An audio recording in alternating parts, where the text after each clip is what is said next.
Yes, welcome to the show with everything you could ever want to make or do. Right at your fingertips. I'm Stephen. I'm Fern. And on today's show... In the 1 minute make, we fly into action and try and beat that clock with just a few pipe cleaners. In Food Fingertips, we've come up with an idea that not only tastes great, it looks fantastic too. And from fingertips to toes, ever thought about using your feet to decorate your ceiling? Well, we show you how. But you can keep your feet firmly on the ground. And for all the details on today's makes, you can video the show and play it back. Look on our website or grab that pen and paper now and jot it down straight away.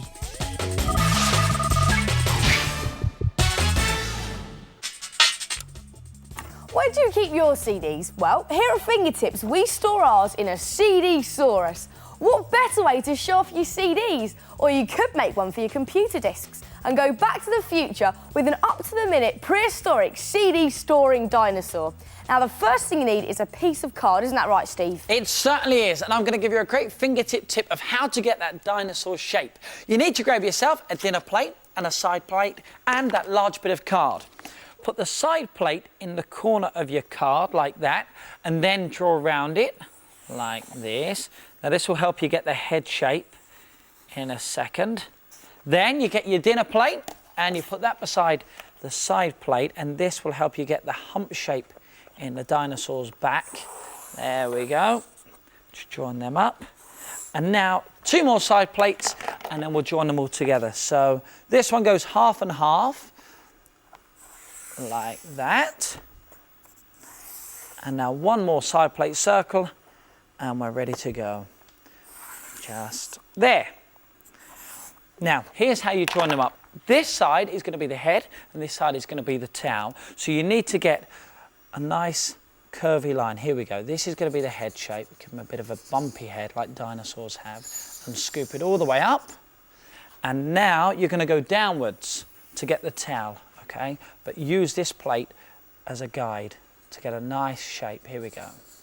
Nice curved back, like that. And final added touch, and then cut it out. Now, once you've drawn the first one, you can use it as a template to draw a second one, so you have 2 identical dinosaurs. Now, pop them on top of each other like that. Get yourself some paper clips and put one on his head and one at the other end on his tail, just to keep them nicely together. Then get a CD box, and about halfway down, just put a little sticker to mark the halfway point. Then pop this on top of your dinosaur's back. And you just want to put that quite central and draw around your CD box so you have that shape. And then you want to draw 3 more this side and 3 more this side, slightly fanning them out as you go along. And once you've drawn all 7 of them, you need to cut out your slits. And now for the legs. To make sure you get a perfect shape, we're going to use the side plate again, and you want to put it on the edge of your leftover card and draw around that like this.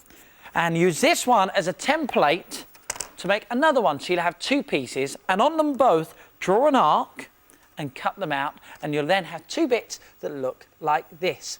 You need 2 more of these, so draw them on your leftover card, cut them out, and when you've got all the bits, you can start to put the legs together, and it's really easy. Just get a pair of scissors and carefully put them on top of each other like that. Make 2 slits from the bottom of the legs. There's 1 and there's 2. Then get 2 of your arcs and do the same thing. Put them on top of each other like that, and this time from the top of the arc you make another slit, and then you slot them together. Here we go. Here's the first one, just like that, and the other one over here. And then just straighten them up, and they might need a bit of sticky tape, but if they don't, they should stand up on their own. And now to fit your legs to your dinosaur, you need to cut some slits in his body. So just at the end here, you want to cut a slit about there and one just there. And now it's time to glue your dinosaur together. So you want to put a blob of glue on his head there, press that down, and then a bit on each spine, like that, right the way along his back, and then some on his tail. Then you can leave this one to dry, like this one has. Yes, and now it's time to add those lovely little legs. So let's have your legs, please, Stevie. Okay, first pair. Okay, put the back pair in. They should just slot on quite nicely. And the front pair, you just need to open the dinosaur out the front like that and slot him in. Oh, he looks very nice, doesn't he? And all you need to do now is decorate your CD-saurus. Now, we've given this one a yellow belly cut out from coloured card. Look, we've added on the scales with a marker. We've also made the tail spikes from white paper, and we've done the toenails as well. And finally, the CD-saurus eyes, so we can see what he's up to. Now, if you want to create your own CD-saurus and you need a quick reminder, you could watch back the show if you've taped it today, or you go onto our Fingertips website, just click on Top Makes, and they will find out all the details about him. Or if you've got a pen and paper right now, here's a reminder. Draw around a dinner plate once and a side plate 3 times to get the CD-saurus body shape. Cut out 2 body shapes and then clip them together with paper clips. Mark your CD slots using a CD as a template.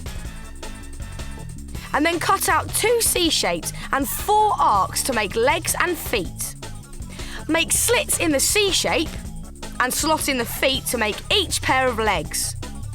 Then you can fit your whole CD-saurus together and decorate. And your CD-saurus doesn't have to be green. You can make one any colour you want to make a Fingertips Phantosaurus. Who knows what colour dinosaurs are anyway? So for fantastic CD storage with megabyte, Make a Fingertips CD-saurus.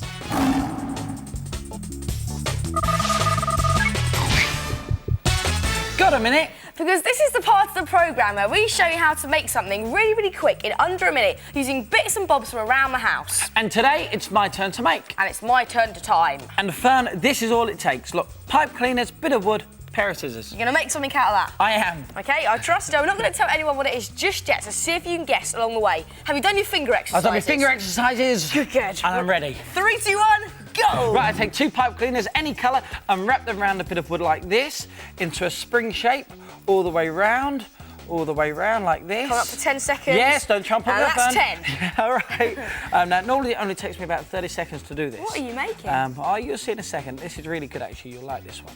OK, it goes all the way around. Then I just take it off the bit of wood like 20 this. seconds. Yeah, don't worry. Take the other pipe cleaner, cut it in half, like that. How am I doing for time now? 30 gone. You said you could do it in 30 seconds. I know, I'm behind at Well, the you moment. haven't. OK, fold the other pipe cleaner in half like that, put it through the spring, and then cool the ends like this. Now, this one's slightly going pear-shaped, but I can soon pull it back. Don't worry. Honest, trust me. I think I know what it is, actually. Yeah, it's, look, bend that over like that, and stop that cock. Oh, 48 seconds. Quite near the mark there. I think I know what it is. Is it a little caterpillar? It is, exactly. Oh. But it's also, if I take my pen out of my pocket and put that on the end like that, a pipe cleaner pen pal. Oh, he's very cute. Or how about making a snake? Look at this one. He's got a nice hissing tongue there. Or a crab with some little grabby hands. We've also got, this one's my favourite, a bumblebee with some wings. And also a little purple butterfly. So there you go, fly into action and make your very own pipe cleaner pen pal.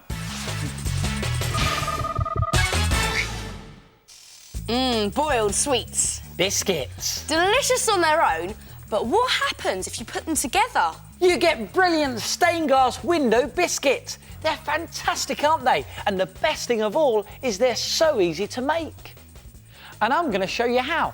You're going to need 100 grams of plain flour and 50 grams of caster sugar in one bowl. Add a pinch of salt and then add 50 grams of chopped up butter like this. Put that in and then work the whole lot together with your fingertips. Now, it takes a bit of time, but keep working it through your fingertips and it will end up like breadcrumbs or crumble, just like this. Now you need to add an egg yolk, and the fingertips way of separating an egg yolk is by pouring it over your fingertips like this. And the clear bit of the egg will fall into the bowl and the yolk will stay in your hand. Pretty cool, isn't it? Feels really good as well, actually. So let's put that into the mixture. Now keep mixing it with your fingertips and you'll soon find that the mixture will stick together to make dough. Now shape the dough into a ball like this and then put it in the fridge to rest for about half an hour. Once you've taken your dough out of the fridge, roll it out onto a board like this, and I've got some fun cutters here, and I think I'm going to make a love heart biscuit, so let's just make that shape in there like that. And I've got a smaller cutter to make the hole in the middle, and that's where the sweet's going to go. Just put that in there. There we have it. And let's take that out like that. We don't need that. And don't worry if you don't have any cutters, because you can make whatever shapes you like using a blunt knife. And when you have cut out your shape and you're happy with it, you pop it onto the baking tray like that. And make sure your baking tray is covered in baking paper, otherwise the sweets will actually stick to the tray. When you're done like that, add your sweets, pop them into the holes like this. And if you've got a big hole like that one, then you can add 2 sweets, and you can experiment with the different colors as well. Let's put that one in there and put a red one in there like that. And if you want to hang any of your biscuits up, then it's well worth putting the hole in your biscuit before you cook them, so you can thread them a bit later on. And now you're ready to put them in your oven on gas mark 4 or 180 degrees Celsius for about 15 minutes. Now, when they've cooked, put them to one side and don't touch them for at least an hour, because melted sweets are really, really hot. But when they have cooled off, you can hang them up and enjoy them for as long as you can, because trust me, they won't last long. So make some stained glass biscuits and feed your face with fantastic food fingertips.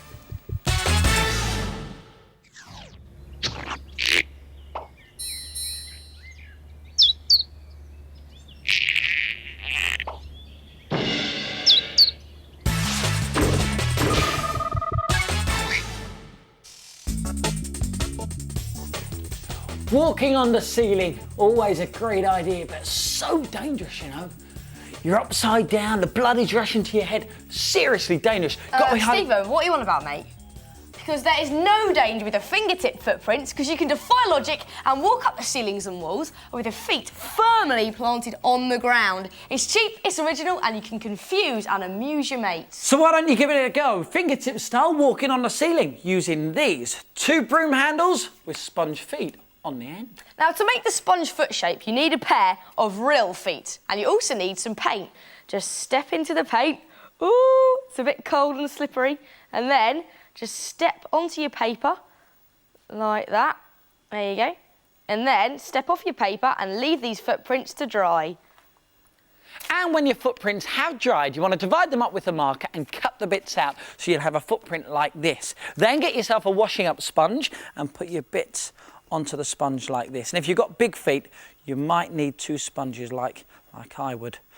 Draw around all the pieces and then cut them out, and do this for your right foot and your left foot. Now, as you can see here, I've cut out a piece of card which is slightly bigger than my foot, and then you need to get your foam shapes and just lay them out in the shape of your foot like that. Then get some nice strong glue like some PVA and just put a dab of glue on the back of each of your shapes like that, and just stick them directly onto the card. And once you've stuck all your shapes down in the shape of a foot, then it's time to stick your actual foot to the broom handle. And the easy way to do that is get yourself a kitchen roll tube and cut down the middle of it like this. Just do this half there, turn it round and do the other half like that. Then wrap this around your broom handle like that and just fit it into place. Don't make it too tight. Get yourself a bit of sticky tape and then stick it into place like that. A bit more at the top to really secure it. There we go. Take this off and then a bit of PVA glue around the rim. Just there. And you want to stick this to the back of your cardboard. Make sure it's in the middle. Then just leave that to dry. And once it has dried, all you need to do is get your broom handle. There we go. Thank you, Stephen. And put your kitchen tube on top of it. Get some tape and just tape all the way around so it won't swivel around when you're painting your ceiling, otherwise you get wonky footprints. There you go. Fantastic. Can I have the other one, Fern? There you go. Superb. Take your fingertip feet, get painting and start walking. Here we go. Now what you have to do is dip the sponge feet into some paint like this. Like that. Don't make the paint too runny, otherwise it will drip down the broom handle and onto you, and you don't want that to happen. But when you're ready, you're going to walk up the walls like this. Here we go, there's the first one. Like that. Looks great, doesn't it? And then across the ceiling and keep going. Oh, that looks wicked, Steve. And once you've got the fingertips know-how, you can make any footprints at all you like. How about some little scampering cat footprints, aren't they sweet? Or some big hobnail boot footprints. All you need to do is just copy the grip at the bottom of some boots with your sponge. And if you're feeling really adventurous, how about some flesh-eating dinosaur footprints? Hey, but if you've got technology at your fingertips like we have, you could leave your footprints another way. Fun, turn the gravity on. That's it. Here we go. Whoa!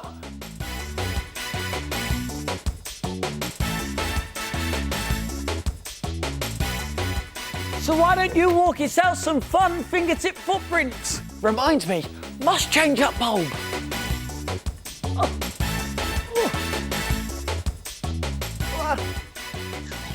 Next time on Fingertips, how can a peg help you tidy your room? We show you how to make the Venus flytrap tidy. And find out how you can turn this rubbish into fantastic presents with a little bit of Fingertips know-how. Find out how to make your very own invisible pet and meet the Fingertips dog. Well, that's it for today's Fingertips. Hey, if you want to make anything from today's show, then check out the Fingertips website. The address is on the screen right now. So we'll see you next time for more Fingertips. See ya. Bye. Bye.